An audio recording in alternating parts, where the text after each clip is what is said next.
من نیلوفر دلنواز هستم و در اینجا به اصطلاح برگزاری این پرسش و پاسخ به خانم سیمین صبری به عهده من هستش. امیدوارم که بتونم به بهترین نحو اینو اجرا کنم.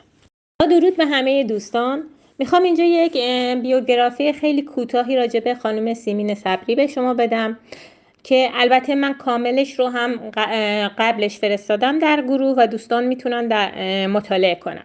خانم سیمین صبری متولد 1343 هستند، متولد تبریز اما بزرگ شده جلفا و علمدار گرگر.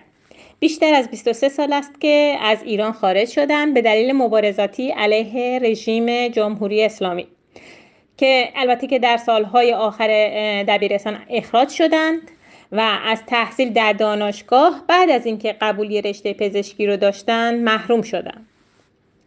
20 ساله که در نروژ زندگی میکنم و تخصص روان پزشکی رو در اونجا کسب کردم و زیر تخصص رفتار درمانی. عضو و سخنگوی حزب اتحاد دموکراتیک آذربایجان و حزب سوسیالیست چپ هستند. چپ در نروژ هستند و اکنون هم در گروه زنان برای برابری پایدار در کنار ما. خوش آمد میگیم.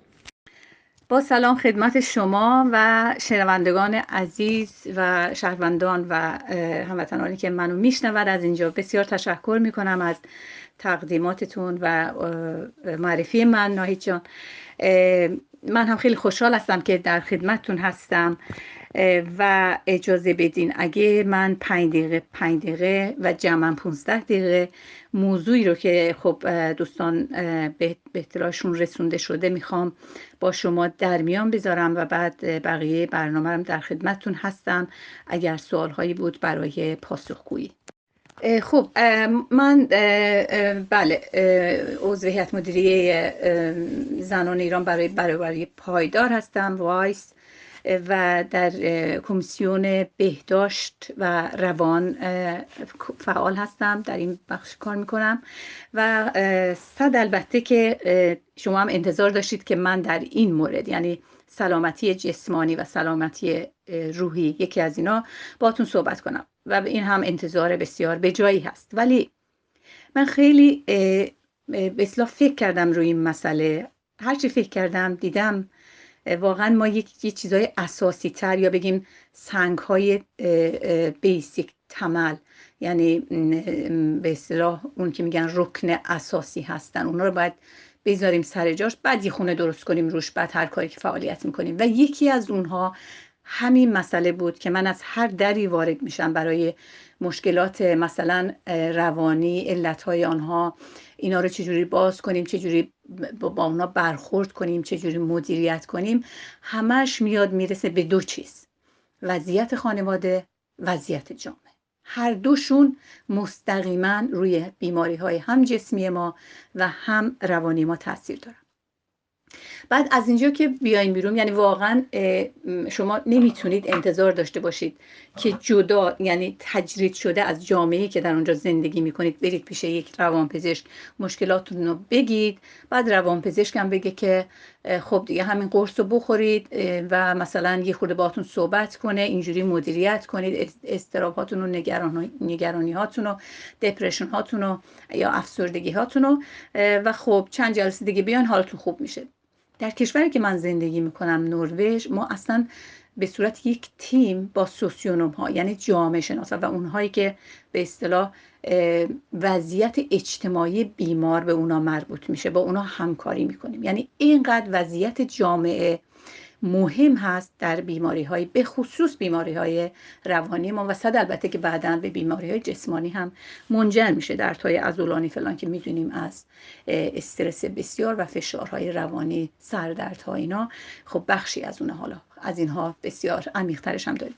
برای همین پس میبینید که این ممکن نیست که ما بخوایم از سلامتیمون صحبت کنیم بدون اینکه با وضعیت خانوادگیمون سر و کار داشته باشه و بدون اینکه با جامعه‌ای که در اونجا زندگی میکنیم سر و کار داشته باشه. بعد از اونجا اومدم به این نتیجه رسیدم، باز هم از کشوری که اونجا هستم، نروژ صحبت میکنم.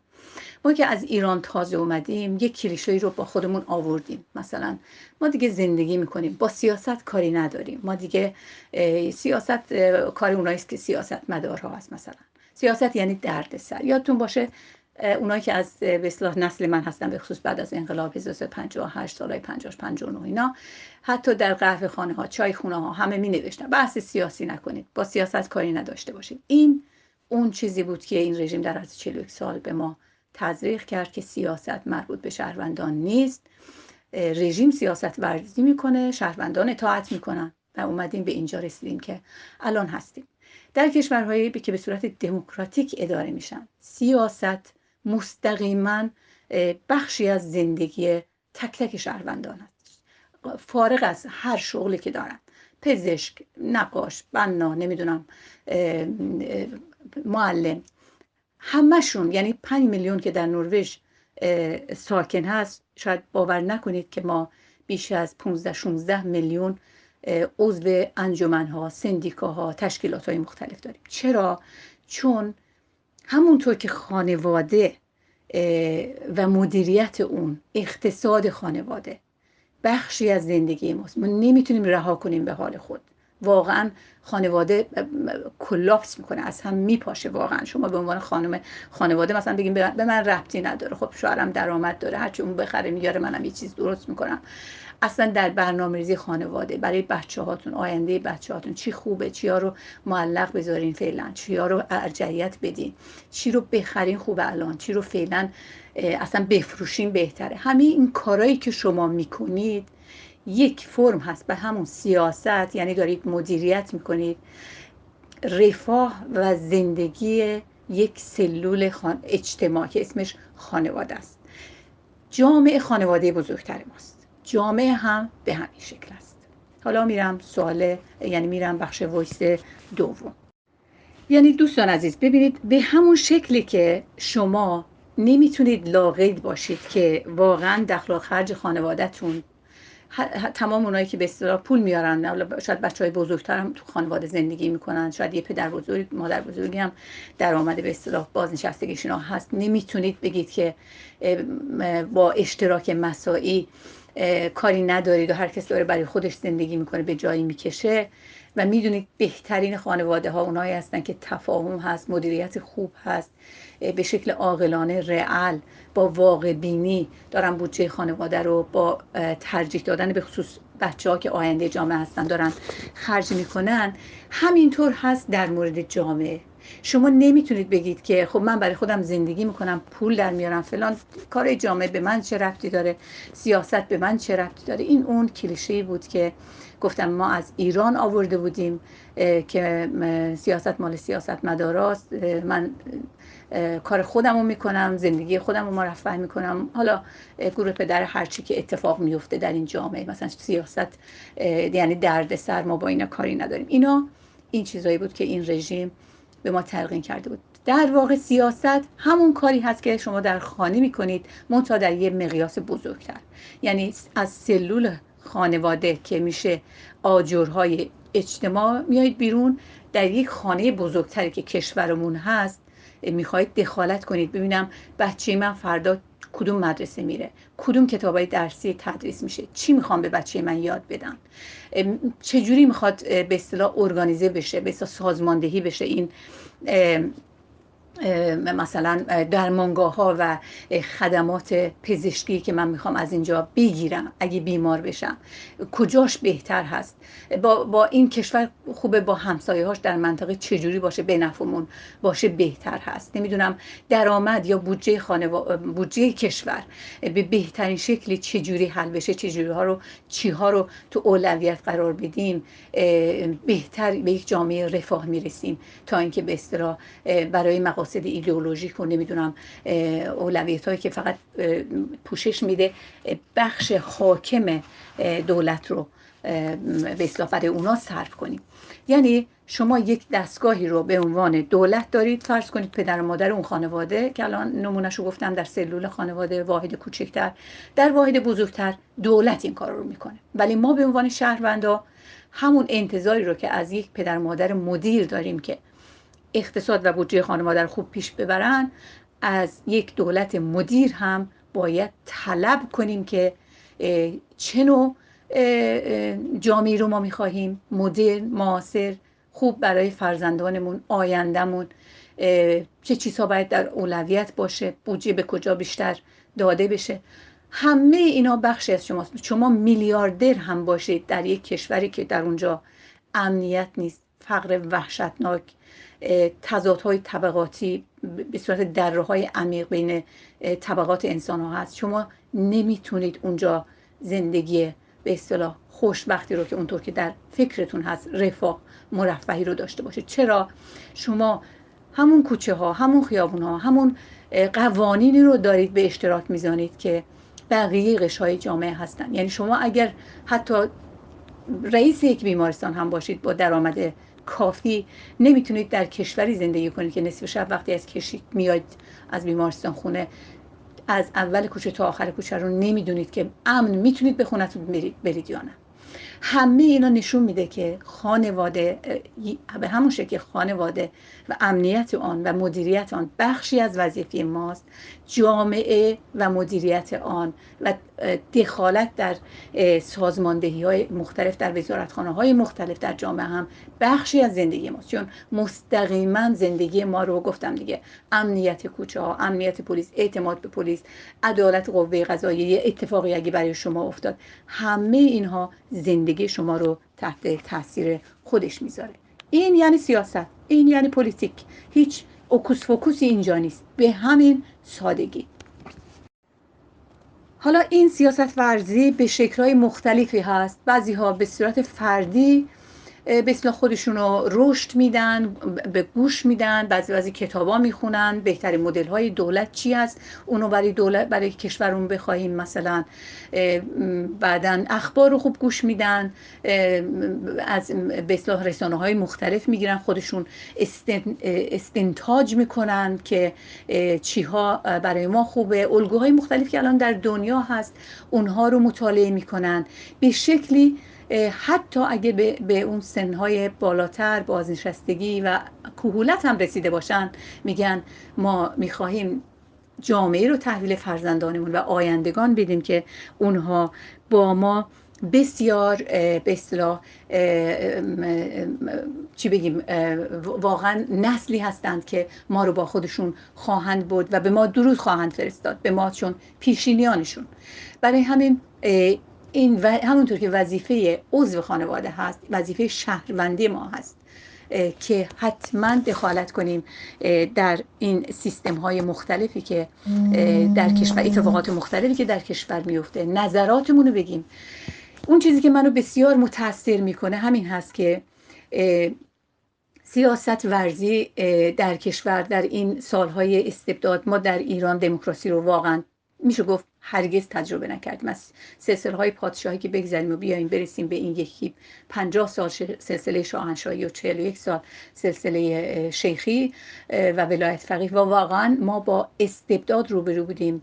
عادت کردیم کشور به صورت هرمی از طرف بالانشین ها که کابینه دولت تشکیل دادن، یه شورای نگهبان هم گذاشتن، اونا برای ما تصمیم میگیرن و ما هم فقط اجرا کننده ها هستیم. ما باید به قوانینی که اونا می نویسن، تفسیرها و اینا گردن بنهیم و الا گردنمون از دست میدیم. و اینطور به خصوص زنها رو به خونه ها به اصطلاح کشوندن که حتی اگه بیرون هم کار کنن بگن به اندازه کافی کار خونه و بچه داری و کار خونه و نوناوری اینا باتون هست، شما به سیاست کاری نداشته باشید. سیاست رو به سیاست ورزان و به اصطلاح به سیاست فرهیختگان واگذار کنید. انگار مثلا سیاست چی هست و گویا یک علم بسیار پیچیده است. اینها رفتن مثلا تخصصشو گرفتن تو این شورای نگهبان یا این رئیس جمهور آقای روحانی یا دیگران کجا دورش رو دیدن، پلیتولوژی خوندن، دکتراشو گرفتن که الان دارن گویا به بهترین شکلی جامعه رو اداره میکنن. ما مثلا ما زنها بگیم که خب آره دیگه، خب ما عقلمون به اونجاها نمیرسه. نه، به همون شکلی که میگم مستقیما خانواده، اتفاقات، تصمیمات که در خانواده اتفاق میفته مستقیما بر زندگی ما، پیشرفت ما و دگرگونی های ما و بچه های ما در آینده تاثیر میذاره. روند جامعه، سیاستی که در جامعه پیش میره، سیاست‌های فرهنگی، اجتماعی، اقتصادی، به خصوص اقتصادی در جامعه که از طرف دولت که در واقع باید پشتیبان و تمثیل کننده حامی شهروند باشه اجرا میشه، در واقع باید جوری باشه که ما رو به سوی تعالی و رفاه ببره، که اسمش اصلا دولت رفاه، اون چیزی که اینجا دارن در کشورهای مثلا اسکاندیناوی. میتونیم الگو برداری کنیم، ما مجبور نیستیم بریم از 100 سال پیش دوباره شروع کنیم تا بیایم برسیم به رنسانس. این تجربه های مختلف کشورهای مختلف هست، میتونیم بیاموزیم و بگیم ما این مدل دولت رو میخوایم برای آموزش در آینده، کودکانمون، نوه‌هامون، نوادگانمون در آینده میخوایم اینطوری زندگی کنن. در این کشوری که از 12 اقلیم دنیا 9 تاشو ما داریم که میتونست یکی از بهترین مرفه ترین کشورهای دنیا باشه، ما میخوایم ببینیم مشکل کجاست. این سیاست های ناکارآمد با این دولت به درد ما نمیخوره و ما حتما دخالت میکنیم برای اینکه اتفاقات جامعه مستقیما در زندگی شخصی ما، بیماری های جسمی و روحی ما تاثیر میذاره. من دیگه بیش از این وقتتون نگیرم. شاید چیزایی که دارم بگم از حالا به بعد در سوالاتی که شاید از طرف شما دریافت کنم ببینم و کمی هم اونجا بپردازم به همین موضوع. مرسی. با سپاس از توضیحات بسیار عالی شما. اگر ما بخواهیم از اولین شکلگیری دولت‌ها و جوامع ابتدایی، گروه‌هایی که از جانب مردم انتخاب شدند به عنوان دولت و قراردادهایی که دو جانبه منعقد شد که طی آن دولت موظف می شود که حفظ جان و مال امنیت خانواده‌ها و مردم کشورشان باشد، مردم هم متعهد شدند که از قوانین پیروی کنند. حال وقتی که میگوییم ما سیاسی نیستیم، بدین معنا که ما اصلاً کاری نداریم که دولت برای ما یا بر علیه ما چه میکند در واقع لغو آن قرارداد نیست و در چنین حالتی باز میتوان ادعای شهروندی کرد از دولت؟ این سوال من به این معنا نیست که بار مسئولیت را از دوش دولت بردارم. نه، میخواهم بگویم آیا این یک وظیفه دو طرفه نیست؟ مشارکت نکردن در امور سیاسی یعنی بی اهمیتی به حق و حقوق خود و فرزندانمان نیست؟ با تشکر از طاهره خانم صادقی عزیز، کاملا با شما موافقم. واقعا اگر حالا بریم تو تاریخ اولین دولت و زیاد نمیتونیم بریم برای اینکه وقت اینم شاید نداریم، دقیقا همینطوره. این فلش ها به همدیگه مربوط میشن. هر وقت فلش از این طرف ضعیف شد، فلش بعدی حتما قوی تر میشه. یعنی اگر دولت ناکارآمد، ضعیف، اختلاسگر و دنبال، گفتم به خصوص منافع ایدئولوژیک خودش فرقی نمیکنه، از تیپ مذهبیش بگید یا از تیپ هر ایدئولوژیکش، از جهان کمونیسم که ساخته بودن برای خودشون و داشتن به اصطلاح جهان دیگر در دوران جنگ سرد مسابقه میدادن و یهو دیدن که اصلا زیر پاشون خالی شده، جامعه اتحاد شوروی پوسیده، ولی اینا دارن در ستاره ها مسابقه میدن با پنتاگون و نمیدونم یو اس آمریکا و فلان، و مردم فراموش شدن. اینقدر که بودجه صرف اسلحه و مسابقات تسلیحاتی با غرب میشد. این فقط یه نمونه کوچکی است و دیدید که واقعا کنترل ممکن نبود مردم و شهروندان رو به این صورت نگه دارن و اونطور که میگفتن اون موقع فقر رو به صورت مساوی تقسیم بکنن، بگن که این تساوی بود که ما قولش داده بودیم. همونطور هست وقتی مردم همونطور که شما گفتین این مسئولیت رو دیگه باش کاری ندارن، از اتفاقاتی که در جامعه میفته، هر روز یه نفر سر کوچه اعدام میشه، یه جرثه غیر اونور میدان، بچه هامون این چیزا رو میبینن، ما بگیم ما با سیاست کاری نداریم، دقیقا یعنی این که به من ربطی نداره بچه من تو مدرسه چی یاد میگیره، معلم چی بهش یاد میده، اسلحه یاد میدن میبرنش بسیج که ازش گوشت توپ درست کنن، یا به بچه‌م علم و تحصیل یاد میدن. ما نمیتونیم بگیم که اینها به ما مربوط نیست. دقیقا درست میفرمایید. این یعنی از این مسئله شانه خالی کردن و پاسیو شدن و تبعاتش هم خب البته باید دید. ولی در اینجا یک چیز رو نباید در نظر گرفته و اون هم دولت‌های توتالیتار و خشنی هستند که بعد از به دست گرفتن حکومت، دولت و ارتش و سازمان امنیت، اون خوفی که در جامعه به اصطلاح میسازن باعث میشه که حتی اونهایی هم که بخوان به صورت کلکتیو یا به صورت فردی فعال باشن در حیات جامعهشون، اتفاقایی که میفته، یا به صورت تشکلات، سندیکاها یا احزاب، یعنی حزب، یعنی ایده جمعیت جمع میشن میگن ما این فرم دولت رو بهتر میدونیم، این سیاست خوبه، داریم برای اون تبلیغ میکنیم، میخوایم زیادتر بشیم و در دولت سهمی داشته باشیم و حتی دولت رو به دست بگیریم. خب اینا نمیتونن در یه همچین فضای توتالیتری به اون شکلی که ما مثلا میتونیم در کشورهای رشد یافته و دموکراتیک غرب فعال باشیم فعال باشن. این هم یک مسئله جدا هست که شاید میتونیم بعدها به خصوص در بخش حقوق بشر به اون بپردازیم. تشکر از خانم دکتر ناهید حسینی عزیز. ببینید الان من در پاسخ خانم طاهر صادقی هم گفتم خیلی مشکل هست واقعا وقتی با یک همچین خفقانی است که دولت حتی کوچکترین اظهار نظر و کوچکترین به اصطلاح ابتکار عمل شهروندش رو با گلوله جواب بده، بتونیم بگیم که بهترین راه حل چی هست. ولی پاسیو شدن به هر حال بدترین راه حل هست. جوانها حتما خودشون رو باید سعی کنن برسونن. خوشبختانه الان سوشیال میدیا هست، از دامهایی که رژیم براشون پهن میکنه که اونا رو به اونا به اصطلاح مشغول کنه، به خصوص دختران جوانمون رو مثلا به چیزهای واقعا فریه. خب البته من به هیچ چیز رو نمیخوام جا مورالیزه کنم، از اخلاق اینا صحبت کنم، ولی واقعا اولویت ها رو میخوان ازشون، رژیم میخواد ازشون بگیره و اونا رو مشغول کارهای جنبی، مشکلات جنبی بکنه، درگیر اونا بکنه که مردم واقعا فکر کنن که مشکلاتشون اونا هستن. از اینا مثلا یه خورده اجتناب کنن. کنشگران مثلا اجتماعی، ما میگیم فعالان مدنی، حتما سعی کنن باید فعالیتشون شاید جوری باشه که بهانه‌ای به دست دولت ندن، هرچند این رژیم این بهانه رو میتراشه، ولی واقعا احتیاط لازم رو باید بکنن که تا میتونن به اصطلاح جوانب احتیاط رو، جوانب کار رو خوب بررسی کنن اگر میخواهند یک فعالیت متشکل داشته باشن.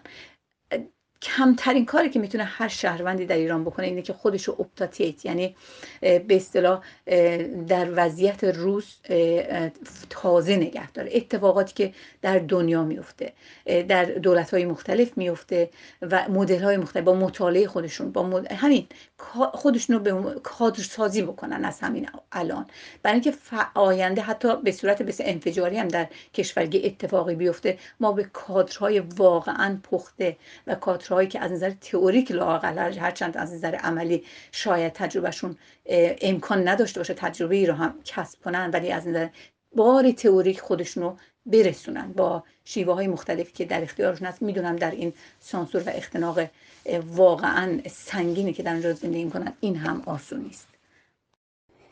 با تشکر از شما خانم دکتر صبری. سوال من این هستش که با توجه به مسائلی که شما اشاره کردید، چه توصیه‌هایی دارید برای جوانان ما در ایران که بتونن نقش فعال در مسائل سیاسی داشته باشن بدون اینکه اون را سیاسی بنامند؟ مرسی. من هم سوالی دارم. چطور میشه در کشوری که حتی در خصوصی ترین مسائل شخصی مردم حکومت دخالت داره و در موردش اگر اعتراضی بکنن دستگیر و زندانی میشن ادعا کنی من سیاسی نیستم؟ مگر اصلا همچین چیزی امکان داره؟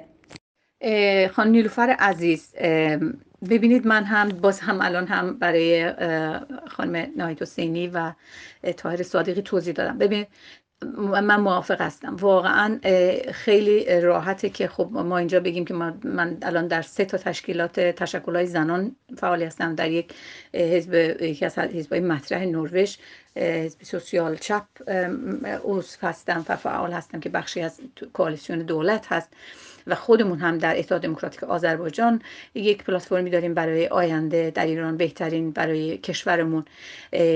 این خیلی راحته از اینجا. ولی به هر حال در ایران هم باید اونا بهتر از ما شاید میدونن شیوه هایی است که ما در اینجا نشستیم شاید از اونها خبر نداریم. همونطور که یه شبنامه های اون موقع بود، نمیدونم روزنامه های مخفی بود پخش میشد، اطلاع رسانی ها، دیوار نویسی ها، تا جایی که یادمه. ولی من با شما موافق هستم که دولتی که واقعا دهان شما رو بو میکنه ببینه چی خوردین چی نوشیدین، میاد خونتون به چی گوش میدید، ماشینش رو کله‌شو میکنه تو ماشین شما ببینه چه موسیقی گوش میدید، یعنی خصوصی ترین زندگی شما به اون مربوط میشه. در واقع همین چیزهای پیش و پا افتادن میشه فعالیت سیاسی. یعنی خانمی که میبینه رو سریشو در میاره بالای یه چوب میره رو سکویی میشه یک فعال سیاسی. یعنی واقعا در دنیا شما نمیتونید بگی این خانم واقعا داره یک کار سیاسی میکنه، هر چند که داره از حقوق بشر استفاده میکنه، حقوق خودش به عنوان یک زن و اینکه به لباس و پوشش خودش میخواد تصمیم بگیره. و همین چیزهای کوچیک میشه یه اعتراض. یعنی الان ماتیک یه اسلحه است، خانمایی که به اصطلاح بخوان با گشت در بیفتن میگن خب من آرایش میکنم، یه جور نگفتن هست به دولت مثلا. ولی من میدونم که این مشکل وجود داره و این اختلاف وجود داره و دستگیری تضییقات و تجهیزهایی که نمیشه منکرش شد.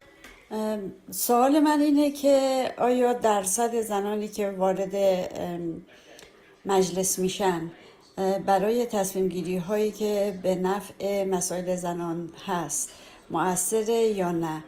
به عنوان مثال ما باید مثلا به 20% حضور زنان در مجلس کفایت بدیم یا باید درخواست حداقل 50% زنان در مجلس باشه؟ مرسی.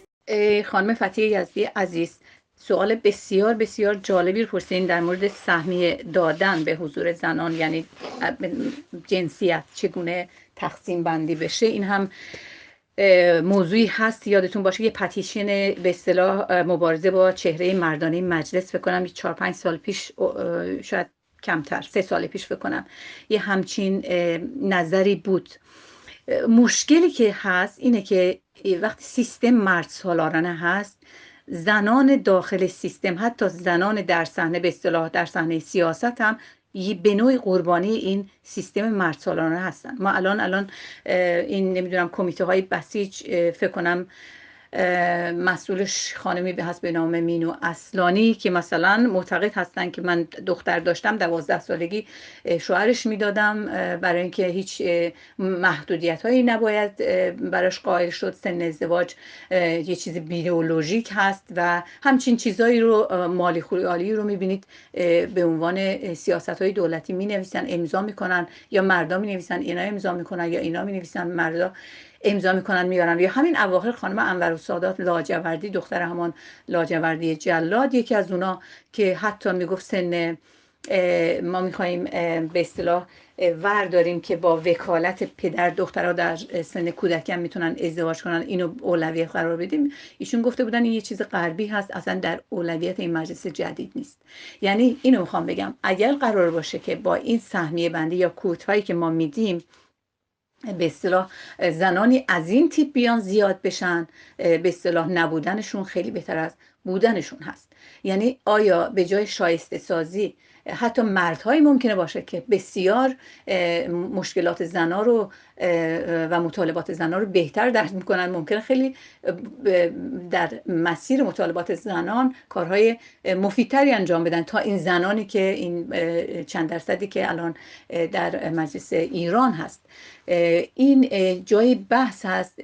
یک نتیجه بود از رواندا هم فکر کنم وقتی که سهمیه بندی کردن که همچین مشکلی رو حل کنن، شاید تغییر یا توازنی که در تقسیم بندی سهم بندی نمایندگان از نظر جنسی برقرار بشه، شاید مشکلات یا راه برای هموار شدن، بهتر کار کردن با مشکلات زنان باز بشه. این پاسخ درستی رو نداد، برای اینکه زنایی که انتخاب شده بودن واقعا بعضیاشون شایستگی این کارو نداشتن. حالا در امروز ایران من نمیدونم چه زنایی میتونن از شورای نگهبان و هفتخوان رستم اونجا بگذرن که بیان تو این مجلس باشن و واقعا با 50% سهل از 70% از این هم اونجا باشن، چه میتونن تغییراتی در وضعیت زنان، قوانین ضد زن جمهوری اسلامی انجام بدن. من نمیدونم نظر خود شما در این مورد چی هست، خیلی دوست دارم بشنوم. الان در ایران با توجه به اعتراضاتی که می شود همه از سیاست مطلعند، در واقع سیاسی هستند، چه باید کرد تا اعتراضات به نتیجه مطلوب برسد؟ ممنون از MMN عزیز.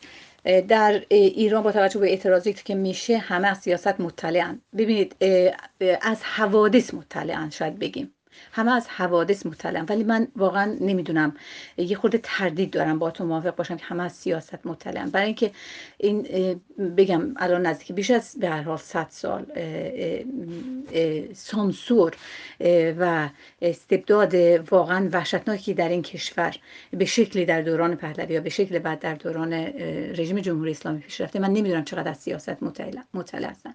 از سیاست مطلع بودن یعنی واقعا بتونیم اون تحلیل رو از اون موقعیتی که داریم عینی و ذهنی تحلیل کنیم، ببینیم کجا هستیم و بهترین راه ما چیست، برون رفت ما چیست.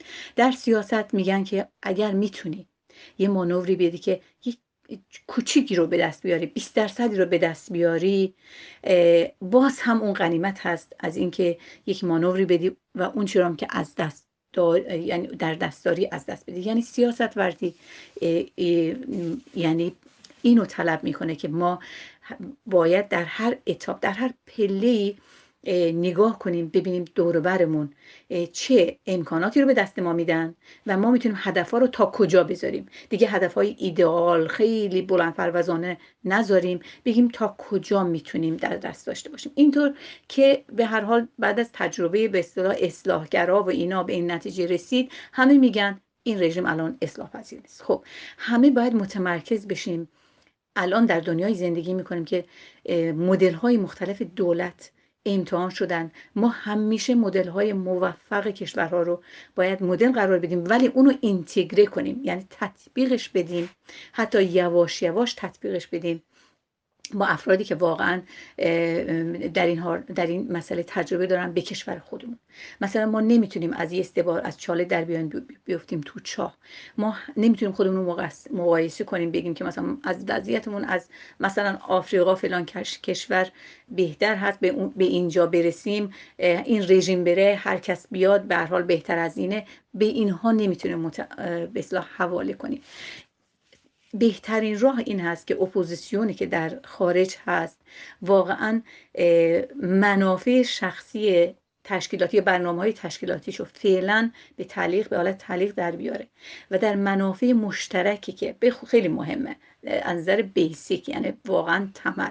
ممکنه خب فاصله بین تشکیلات‌های مختلف اپوزیسیون اونقدر زیاد باشه که اینا نتونن اصلا در ائتلافاتی هم با هم دیگه همکاری کنن، ولی در اون جاهایی که میتونن همکاری کنن، اونجاها با هم واحد بشن، متحد بشن و شروع به آگاهی سازی، اطلاع رسانی بکنن که به این خیلی احتیاج داریم در این کشور سانسور زده و استعمار زده. این کمترین چیزی، پله اولی هست که میشه واقعا از اونجا شروع کرد و گفتگو، دیالوگ و این فرهنگ گفتگو رو حتما باید یاد گرفت. گفتگو این نیست که من شما رو قانع کنم، شما منو خیط کنید، نمیدونم من اینجوری زدمش فلان. گفتگو یعنی تبادل افکار و اگر اونجا هیچ سوء نیتی نیست، واقعا به دور از منم گفتنها، واقعا میشه رو هم ریخت به اصطلاح نیروها و دانش و تجربه هایی که اپوزیسیون در بخش های مختلف، در تشکل های مختلف داره و یک راه مستقل انتخاب بشه که مردم به هر حال دلشون گرم بشه که حول محور اون جمع بشن. و در کنار آن همونطور که گفتم اطلاع رسانی، همین کاری که الان شبکه زنان برای برابری پایدار میکنه یکی از بهترین کارهایی هست که من میتونم واقعا بگم که این اواخر راه افتاده. به نظر شما با این زنان علیه حقوق زنان چه باید کرد؟ در واقع نقش اونا بسیار مخربتر از مردانی است که قوانین علیه زنان رو مینویسن. با نیلوفر عزیز بسیار موافق هستم. با این زنان علیه زنان چه باید کرد؟ برای اینکه واقعا دردش ناراحت کننده تر است، 2 برابر هم ناراحت، شاید بیشتر ناراحت کننده تر است که یک زنی اینو علیه هموطن خودش انجام بده، یعنی همجنس خودش انجام بده، تا اینکه یک مردی. برای همین ما باید واقعا تا میتونیم در این مورد هم اطلاع رسانی کنیم. این زنها خودشون قربانی سیاست مرد سالاری هستن. یعنی این نشون میده که مرد سالاری یک امر به اصطلاح امری نیست که متعلق باشه فقط به جنس مردان. یک سیستم هست، یک سیستم هست که مادرانی که بچه‌های پسرشون رو تربیت میکنن در این سیستم تربیت میکنن و اون تربیتی رو به بچه‌های مردشون میدن که اونها مرد سالار بار میان. و این یک معضل واقعا گلوبال هست، زنان علیه زنان. و بهترین راه این هست که همینطور که گفتم آشنا کردن زنان با ساده ترین زبان، آشنا کردن به حقوق خود، و البته که واقف نبودن به حقوق خود نداشتن اون حقوق نیست. اینا واقف نیستن. زنی که به اصطلاح تو سری رو میخوره، کتک رو میخوره، بعد میگه شوهر همینطوری میشه، اشکالی نداره، یه هوا هم دارم، همینجوری دنیا همین جویباری هست که خب دیدیم. و اینا حقوق خودشون رو نمیدونن، حتی کارهای علیه خودشون، علیه دختران خودشون، شاید زود ازدواج کردن دخترانشون هم رضایت میدن. قربانیایی هستن که قربانی سیستم مرد سالاری هستند و هیچ راه دیگه غیر از آگاهی دهی به ساده ترین زبان از طریق هر رسانه‌ای که داریم، چه به صورت به اصطلاح نمیدونم نمایشنامه‌ها، فیلم‌های کوتاه، بحث‌ها، گفتگوها از طرف سوشال میدیا. باید دید چجوری میشه دسترسی پیدا کرد به ساده ترین زبان‌ها، آگاهی داد که آنها حقوقی دارن و اونها اشیا نیستند، که اون به اصطلاح اون بیداری که باید ما انتظار داریم در اونها اتفاق بیفته. بقیه مثل اینه که ماشین رو تا سر بالای تپه بردین، سرازیر رو خودشون سریعتر از ما خواهند رفت. سوال من اینه که آیا درصد زنانی که وارد مجلس میشن برای تصمیم گیری هایی که به نفع مسائل زنان هست مؤثره یا نه؟ به عنوان مثال ما باید مثلا به 20% حضور زنان در مجلس کفایت بدیم یا باید درخواست حداقل 50% زنان در مجلس باشه؟ مرسی. بسیار درست میفرمایید فتحی خانم عزیز. فقط میمونه این مسئله، زنان برابری طلب واقعا میتونن در مجلس برابری طلب باشن. اگر اشتباه نکنم همین 2-3 ماه پیش بود یکی از این خانم ها که خواسته بود در مورد مشکلات یک استانی دخالت کنه، از مجلس بهش گفته بودن برو بچه داری و آشپزی تو بکن، و حتی به کار به اونجا رسید که اینو که به زبان آورده بود در مدیا واقعا مثل بمبی ترکید. طرف واقعا مجبور شد، متاسفانه الان حضور ذهن ندارم اسم ایشونو، میتونم بعدم پیدا کنم، حتی مقالاتی که 2-3 روز در مورد گفته ایشون اومد، مجبور شد بیاد بگه، پس بگیره حرفشو، بگه که اشتباه فهمیده شده، به من کسی این حرفو نزده و من منظورم این نبود. یعنی اینو میخوام بگم که واقعا این مجلسی که ما داریم با این ترکیب، با این 12 نفر شورای نگهبان 80 سال 90 سال به بالا، در اون با اون فسیل هایی که اونجا نشستن، خانم هایی که نمایندگانی که انتخاب میشن اولا باید از 7 خانم اونا بگذارن، در ثانی گیرم گذاشتن و حتی گیرم بعد از اینکه نماینده شدن به حقوقشون واقف شدن، گفتن ببین حالا من این سکو رو، این کرسی رو به دست آوردم، میخوام در راه زنان یه کارایی بکنم در این دوره 4 ساله به اصطلاح نمایندگی. فکر میکنید میتونن بجنبن زیر این فشار و زیر این قانون اساسی که واقعا کمرشکن هست با قوانینش اونجا مانورهایی داد؟ من اونجا یه خورده تردید دارم که کلا امیدی به این هست فتحی خانم، من یه خورده به اون تردید دارم.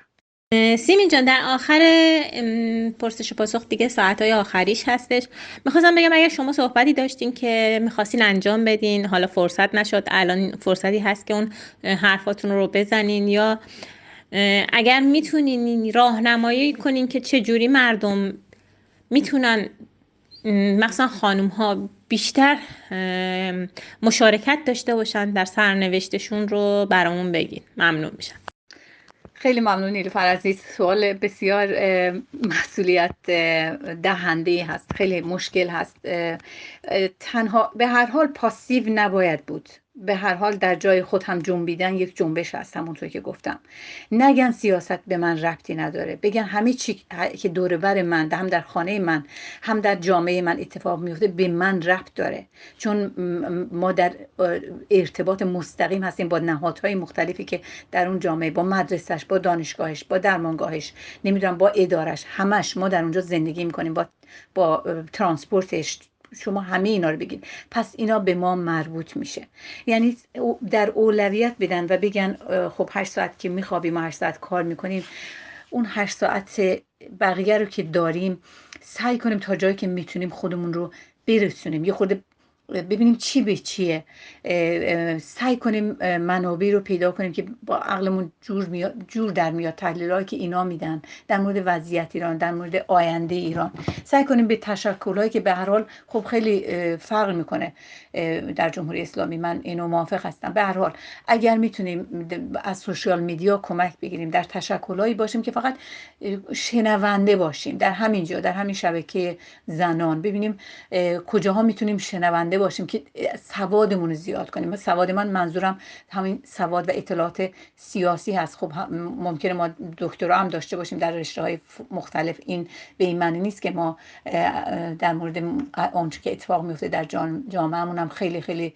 به اصطلاح تحلیلگر خوبی هستیم و متوجه همه چیزی هستیم، ولی گوش بدیم و سواد سیاسیمون رو ببریم بالا و از این تابو رو بشکنیم که به اصطلاح به ما یاد دادن سیاست به ما مربوط نیست و از این مسئله ها. این چیزی بود که به اصطلاح رژیم میخواست، بخاطر که شهروند رو بفرسته خونه. برعکس شهروند باید در صحنه باشه. منظورم از صحنه همین بودن در مکانها و محافلی که خودش رو به عنوان کادر به اصطلاح رشد بده. پتینشن های مختلفی هست، لااقل با امضای اونها به هر شکلی که گمان میکنند که میتونن تأثیر گذار باشن. من هیچ نسخه خاصی ندارم و این حقم به خودم نمیدم که بپیچم واقعا برای کسی، ولی به عنوان کسی که احساس میکنم همیشه اونجا هزینه ای رو دادم، اومدم به عنوان یک دانشجوی اخراجی از رشته به یکی از بهترین رشته‌های در بهترین دانشگاه‌های ایران، محرومیت‌هایی که کشیدم، اون هزینه‌ای که دادم انتخاب خودم بود و بعد هم که هزینه‌هایی که الان با خارج بودنم میدیم، هر کس خودش باید با انتخاب خودش در توان خودش بگی که چه کاری میشه کرد، از کجای این گلیم رو میشه گرفت و این یک ابتکار و چی بگیم یک خلاقیت لازم داره که هر ایندیوید، یعنی هر شخصی باید خودش حسابشو بکنه. به هر حال کمترین کاری که میتونه بکنه اینه که نره بره بخوابه، یعنی حتما خودش رو چشم و گوشش رو باز نگه داره در مورد اونچه که در این کشور میفته و یاد بگیره چه کشوری واقعا شایسته این شهروندان هست، چه دولتی واقعا شایسته ماست. اونا رو پیدا کنه، بخونه و بگه ما همچین دولتی میخوایم در آینده برای خودمون، بچه هامون، نوه ها و نوادگان. خیلی ممنون. بر این عقیده است جمله من سیاسی نیستم خود یک عبارت سیاسی است. من سیاسی نیستم در واقع شخص خود را میخواهد به نوعی محافظت کند. منظورم در جامعه کنونی ایران است. به نظر شما چگونه میتوان بر این ترس فائق آمد؟ خانم حنانه عزیز، میدونم الان وقتمون گذشته، شاید دوستان تشکر میکنن. کاملا درسته این که بگیم من سیاسی نیستم، واقعا دارید اعتراف میکنید به این که من واقعا دلم نمیخواد درگیر مشکلاتی بشم و این یک اعتراف به این هست که اظهار نظر کردن در مورد سرنوشت کشور مشکل ساز هست برای من. این یک عبارت سیاسی است، کاملا درسته. من واقعا نمیتونم همونطور که گفتم به آخرین وایسم هم که گذاشتم نسخه‌ای بدم، نسخه‌ای بپیچم، اصلا در اون صلاحیتم نیستم.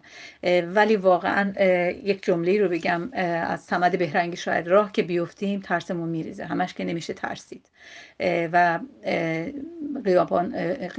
این قیام‌های آبان ماه واقعا مردم دیدن کارت که به استخوان برسه ترسم خود به خود ریخته میشه. شاید به هر حال این تنها چیزی است که به فکر من میرسه. ولی آگاهیمون رو به شکل انتخابی باید ببریم بالا، برای اینکه راههای زیادی برای اون هست و از این نباید بترسیم، از اینکه خودمون رو برسونیم واقعا به دنیای معاصری که در دنیا وجود داره، اون چیزی که شایستش هستیم. میتونیم به هر حال خودمون رو رشد بدیم، آگاهیمون رو خیلی زیاد کنیم از دوگماتیسم، یعنی کلیشه‌ای و منجمد فکر کردن، خودمون رو دور نگه داریم، ذهنمون رو باز کنیم به افکار جدید، از سوال کردن نترسیم، کسرش چند نباشه. تا آخر عمرمون ما یادگیرنده هستیم، تا آخر عمرمون دانش آموز هستیم. این درها رو باید برای خودمون باز بذاریم و بازم همون حرف صمد بهرنگی رو میگم که شاید وقتی یه روزی وقتش اومد راه افتادیم دیگه ترسمونم خواهد. ما باید از کلمه زن به جای خانم استفاده کنیم وقتی که منظورمان جنس زن است. خانم لقب است، دستاورد مردانی که زن ستیز هم ممکن است باشد و قصد هندوانه زدن زیر بغل زنان را دارند. با خانم فتحی یزدی هم بسیار موافق هستم. ما باید از کلمه زن استفاده کنیم، نه خانم که میشه همون میس یا میسیز و وومن که به جنسیت به اصطلاح اشاره میکنه. و ما میتونیم بگیم خانم فلان، ولی ما نمیتونیم زن سیمین زن بگیم، ما خانم سیمین میتونیم بگیم مثلا. صد البته که ما در صحبت از مسائل جنسی حتما باید از کلمه زن استفاده کنیم و بسیار درست بود. با سپاس فراوان از شما سیمین عزیز از حضورتون در این جلسه و خوشحال بودیم که شما رو در اینجا داشتیم و امیدواریم در آینده نزدیک دوباره شما رو در کنفرانس و این گروه داشته باشیم. خدا نگهدار. منم از نیلوفر عزیز به خاطر زحمتی که امروز کشیدن بسیار تشکر میکنم و این فرصتی که به من دادن.